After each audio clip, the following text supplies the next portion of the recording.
Here's a Whirlpool refrigerator here. As you can see there.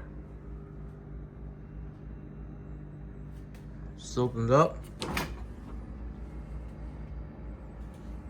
See, it's pretty standard. Light bulb does work on it.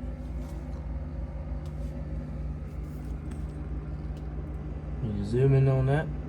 This is model ET1CHEXVT01, manufactured July 2009. So there's that.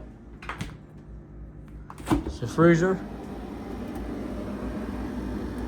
Use the ice maker, which these ice makers last forever compared to the new refrigerators that the ice makers all over the place now.